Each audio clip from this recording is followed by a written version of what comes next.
जिस चंपारण सत्याग्रह ने अंग्रेजों की नींव हिला दी थी, गांधी जी को महात्मा का खिताब दिलाया था, उसकी बुनियाद चंपारण यानी बिहार में पड़ी थी।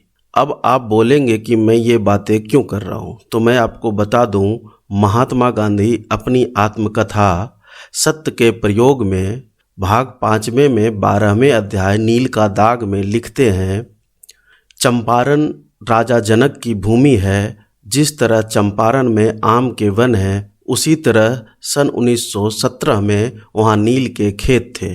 चंपारण के किसान अपनी ही जमीन के 3/20वें भाग नील की खेती उनके असल मालिकों के लिए करने को कानून से बंधे हुए थे। इसे वहाँ 3 कठिया कहा जाता था, यानी कि अपनी ज़मीन के 3/20 भाग में, यानी कि 20 कट्ठे का वहाँ 1 एकड़ था और उसमें 3 कट्ठे ज़मीन में नील बोने की प्रथा को 3 कठिया कहते थे। मुझे यह स्वीकार करना चाहिए कि वहाँ जाने से पहले मैं चंपारण का नाम तक नहीं जानता था। नील की खेती होती थी, इसका ख्याल भी नहीं के बराबर था। नील की गोटियाँ मैंने देखी थी, पर वे चंपारण में बनती है, उसके कारण हजारों किसानों को कष्ट भोगना पड़ता है, उसकी मुझे कोई जानकारी नहीं थी। चंपारण का किसान आंदोलन अप्रैल 1917 में हुआ था। महात्मा गांधी को महात्मा का खिताब दिलाया था। जबरन नील की खेती के लिए 3 कठिया और 5 कठिया व्यवस्था से त्रस्त किसानों को चंपारण सत्याग्रह से करीब 10 साल पहले एक शख्स ने एकजुट किया था। वो बिहार के उन भूले बिसरे वीरों में से हैं जिनका नाम आज इतिहास के किताबों में नहीं है। आज हम उनको नहीं जानते। वो कोई और नहीं, शेख गुलाब थे। 1907 में चंपारण में नील की खेती का विरोध करने के कारण गुलाब को अंग्रेजों ने गिरफ्तार कर लिया। कुछ महीने बाद मार्च 1908 में उन्हें रिहा कर दिया गया और नील की खेती करने वालों का मानना था कि गुलाब जैसे लोगों को नियंत्रण के लिए मुजफ्फरपुर में सख्त न्यायाधीश और अधिकारी नियुक्त किए जाने चाहिए। किंग्सफोर्ड को कोलकाता से विशेष रूप से इसी के लिए भेजा गया था। जैसे ही वो मुजफ्फरपुर पहुंचा, खुफिया एजेंसियों ने खबर दी कि क्रांतिकारी उनकी हत्या की योजना बना रहे हैं। बंगाल सरकार के मुख्य सचिव के अनुसार किंग्सफोर्ड ने स्वयं इस खबर को कोई महत्व नहीं दिया।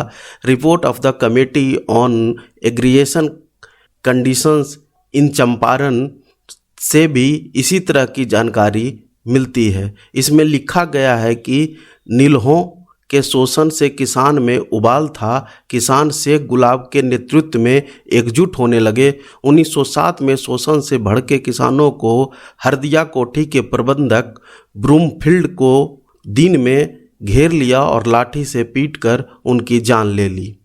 शेख गुलाब को गिरफ्तार कर लिया गया, उन्हें यातना दी गई। उसके बाद किसान आंदोलन की बागडोर राजकुमार शुक्ल ने संभाली। अगर शेख गुलाब ना होते तो शायद गांधी जी को चंपारण आने की जरूरत ना पड़ती। राजकुमार शुक्ल ने मोहनदास करमचंद गांधी को चंपारण आने का न्योता दिया, जो कि 1917 में चंपारण आंदोलन खड़ा हुआ। यहाँ आए, चंपारण सत्याग्रह की शुरुआत की। इसके बाद तो चंपारण सत्याग्रह इतिहास का एक पन्ना बन गया। ऐसा माना जाता है कि 22 नवंबर 1916 को उनकी मृत्यु हो गई। अंग्रेजों द्वारा उनका नाम दबा दिया गया। स्वतंत्रता के बाद मुख्य धारा के इतिहासकारों ने भी स्थानीय नेताओं पर कम ध्यान दिया। आज के शो में बस इतना ही, लेकिन मैं इस स्वतंत्रता दिवस पर बिहार की मिट्टी से जुड़े उन देशभक्तों को अपने चैनल मगध अंगिका के माध्यम से ज़रूर याद करूंगा। अगर आप ये चैनल मगध अंगिका मिथिला के किसी भाग से देख रहे हो तो ज़रूर लाइक करें, सब्सक्राइब करें। और अगर आपको ऐसे किसी हीरो के जो गुमनाम हैं, स्वतंत्रता से जुड़े हुए, उनकी बात को आप शेयर कर सकते हैं। धन्यवाद।